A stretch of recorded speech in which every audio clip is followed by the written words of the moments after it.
या ठिकाणी आपण हा जो कार्यक्रम साजरा करतोय तर याच्यात आमच्या महसूल विभागामार्फत सातबाऱ्यांचं वाटप होणार आहे आणि आता सध्या महसूल विभागामार्फत ज्या योजना सुरू आहेत तर त्याच्यात थोडक्यात तुम्हाला थोडी माहिती देतो.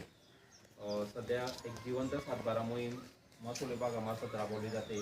तर याच्यात जे मयत वारस असतील त्यांच्या वारसांच्या नोंदी करण्याचं काम आपल्या तलाठी कार्यालयामार्फत सुरू आहे.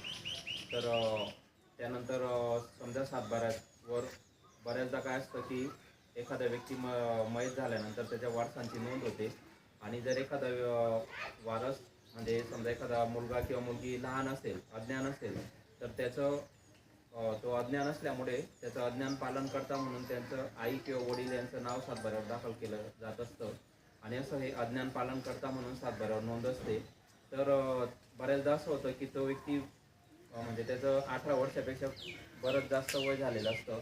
समजा तो 30, 35, 40चा होऊन गेलेला असतो, तरी पण ते सातबाऱ्यावरून त्यांचं ते नाव अज्ञान पालन करता म्हणून जो शेरा असतो तो कमी झालेला नसतो. तर असं जर समजा कोणाच्या सातबाऱ्यावर असेल अज्ञान पालन करता म्हणून तर ते कमी करण्याचं काम आपल्या तलाठी कार्यालयामार्फत सुरू आहे. तरी आपण या ठिकाणी जाऊन ते नाव कमी करून घ्यावं. तसेच जे अनावश्यक शेरे असतील, समजा बंडिंग बोजे असतील, तगाई बोजे असतील, असं पण कमी करण्याचं काम आमच्या स्तरावरून सुरू आहे.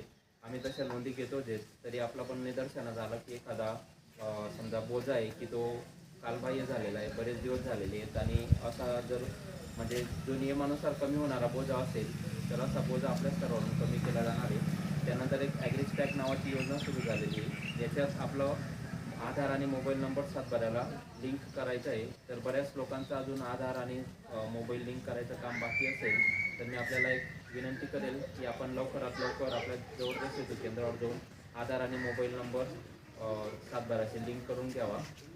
आता काही दिवसात ई पीक पाणी म्हणजे मोबाईलवरून पीक पाणी लावण्याची प्रक्रिया सुरू होणार आहे.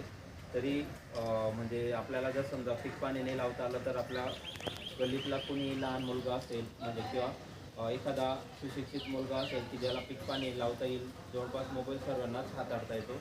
म्हणून अशा आपल्या गल्लीतलं ज्याला कुणाला ते माहिती असेल असा व्यक्ती घेऊन आपण शेतात जाऊन पीक पाणी लावण्याची प्रक्रिया पूर्ण करायची. साधारणतः ते 1 ऑगस्टपासून